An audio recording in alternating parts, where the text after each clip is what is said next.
अस्सलाम वालेकुम guys, welcome करती हूँ आप लोगों को अपने चैनल पर और उम्मीद करती हूँ कि आप लोग सब बारिश के सीज़न को बहुत एंजॉय कर रहे होंगे। तो आज मैं आप लोगों के साथ बहुत ही सादा सी डिश की रेसिपी लेकर आई हूँ, आलू की कतलियों की, जो बहुत कम स्पाइसेस में बन के तैयार होता है और जायके में भी बहुत लजीज होती है। तो आइए रेसिपी की तरफ चलते हैं। रेसिपी बनाने के लिए सबसे पहले हमने कुछ आलू ले लिए थे, कुछ टमाटरों की ज़रूरत पड़ेगी और कुछ हरा धनिया और हरी मिर्चों की ज़रूरत पड़ेगी। बहुत सादा सी डिश है लेकिन बहुत मज़ेदार बन के तैयार होती है, तो आपने वीडियो को फुल वॉच करना है। सबसे आपने पहले क्या करना है, पिलर की मदद से इन तमाम आलूओं का जो है छिलका उतार लेना है। उतारने के बाद आपने एक बाउल में पानी लेना है और इसको इस तरह से कट कर लेना है, इसके स्लाइस कर लेने हैं आपने राउंड शेप में। इस तरीके से आप स्लाइस कर लेंगे और इसे पानी में ही रखेंगे क्योंकि आलू जो है काले पड़ जाते हैं थोड़ी देर में, हवा लगती है, तो इसलिए हम आलूओं को पानी में डिप करके रखेंगे। हमारे सारे आलू जो है कट चुके हैं। अब हमने क्या करना है, हमने ऑयल लिया था, ऑयल मैंने 2 टीस्पून के करीब लिया था, ज़्यादा लिया था थोड़ा सा।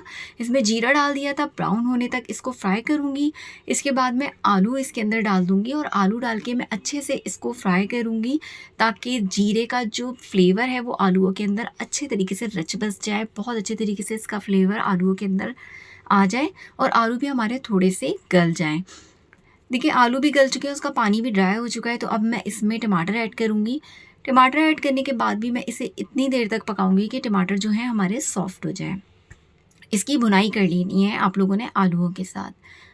जब टमाटर आपके सॉफ्ट हो जाएंगे तो इसमें पानी ऐड करूँगी और पानी ऐड करने के साथ साथ इसमें कुछ स्पाइसेस ऐड करूँगी, जिसमें मैंने नमक लिया है। नमक मैंने 1.5 टीस्पून लिया है। अपने टेस्ट के मुताबिक कम या ज़्यादा कर सकते हैं। लाल मिर्च का पाउडर लिया है मैंने 1.5 टीस्पून। अब मैं जो है पानी के साथ इन तमाम चीज़ों को मिक्स कर दूँगी और मिक्स करने के बाद इतनी देर तक पकाऊँगी कि ऑयल ऊपर आ जाए और मसालों का कच्चापन जो है अच्छे से निकल जाए। देखिए ऑयल ऊपर आ चुका है। अब हम इसमें 2 से 3 हरी मिर्च ऐड कर देंगे। हरी मिर्च से कलर भी बहुत अच्छा आता है डिश का और जो है जायका भी बढ़ जाता है और हरी मिर्चों में विटामिन सी भी मौजूद होता है, तो हमें इसका इस्तेमाल लाज़मी करना चाहिए। 2 से 4 मिनट मज़ीद इसकी भुनाई करूँगी मैं।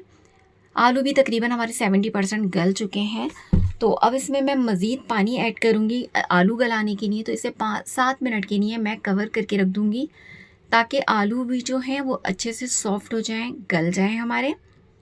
बहुत मज़े की रेसिपी बनके तैयार होती है और बहुत जल्दी बन के तैयार भी हो जाती है। आप इसे पतली चपातियों के साथ भी खा सकते हैं और उबले हुए चावलों के साथ तो बहुत ही लजीज लगती है। मेरा सालन जो है वो बनके तैयार हो चुका है। अब इसे मैं गार्निश करूँगी हरे धनिए से। हरा धनिया जो कि सालनों में 4 चाँद लगा देता है और ख़ूबसूरती में भी इजाफ़ा करता है, तो हरा धनिया ऊपर से डालूँगी मैं। उम्मीद करती हूँ आज की रेसिपी आप लोगों को पसंद आई होगी। Thanks for watching.